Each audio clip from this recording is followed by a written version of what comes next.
ناظرین، میں ہوں ظہیر الدین بابر۔ ایوان بالا یعنی سینٹ میں آرمی ایکٹ 1992 میں ترامیم کا بل منظور کر لیا گیا ہے۔ اس بل کی اہمیت و افادیت کئی حوالوں سے زیر بحث ہے۔ مثال کے طور پر اس بل میں یہ بات ذکر کیا گیا ہے کوئی بھی شخص جو حساس عہدے پر موجود ہو وہ 5 سال مکمل ہونے تک سیاسی سرگرمیوں میں حصہ نہیں لے سکتا۔ یہاں پر یہ سوال بھی پوچھا جا رہا ہے کہ حساس عہدہ کون سا ہے، کیونکہ عمومی طور پر یہ تاثر پاکستان میں موجود ہے اور اب تک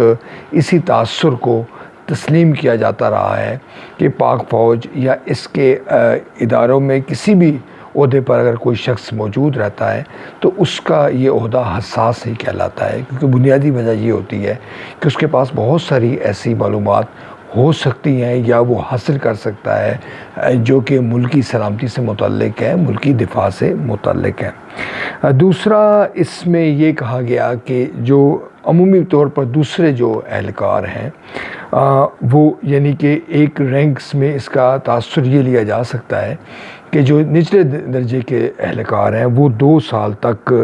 اگر ریٹائرمنٹ ہوتے ہیں تو وہ کسی بھی عہدے پر سیاسی عہدے پر تعینات نہیں ہو سکتے۔ یہ بھی اس بل میں مینشن ہے کہ کسی ایسے ادارے کے ساتھ منسلک بھی نہیں ہوا جا سکتا جو پاکستان کی جو افواج ہے اس کے مفادات کے خلاف اس کا جو امیج ہے، اس کا جو تشخص ہے وہ مجروح کرے۔ اس بل کے مطابق ناظرین جو سوشل میڈیا ہے اس پر بھی ایسی کمپین چلانے والے کے خلاف کارروائی ہو سکتی ہے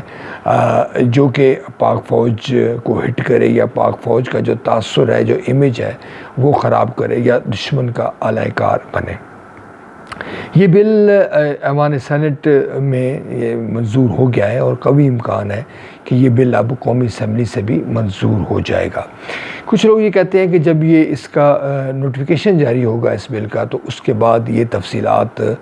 پورے طور پر سامنے آئیں گی۔ اس کے متعلق مختلف آراء جو ہے وہ سامنے آ رہی ہیں۔ جو سینٹ میں ایک دلچسپ معاملہ یہ ہوا ہے کہ جو رضا ربانی ہیں جو پاکستان پیپلز پارٹی کے رکن سینٹ ہیں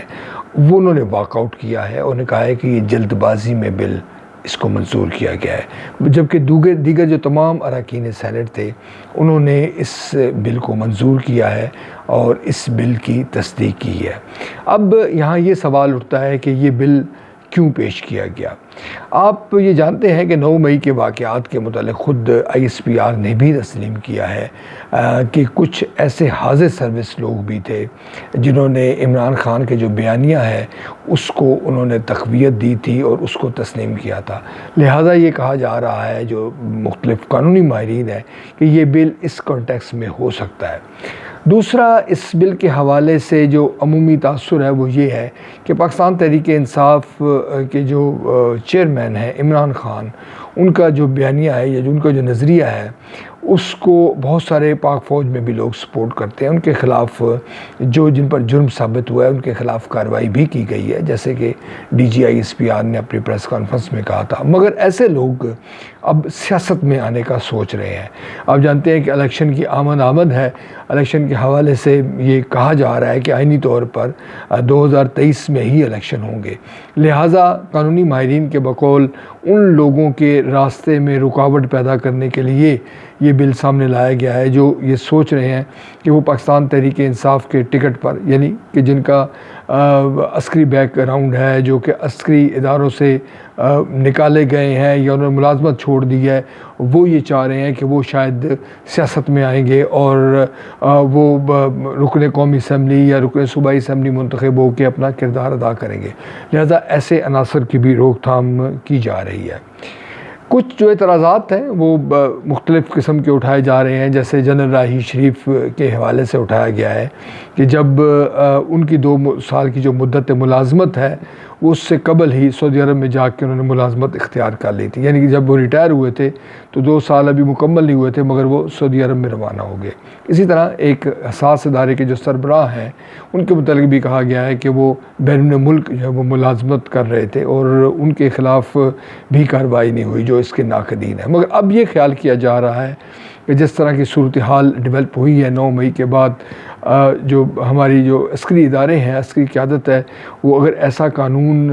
کے حوالے سے کوئی مددگار ہوئی ہے یا ان کی خواہش رہی ہے تو وہ اس قانون پر عمل درآمد بھی کریں گے۔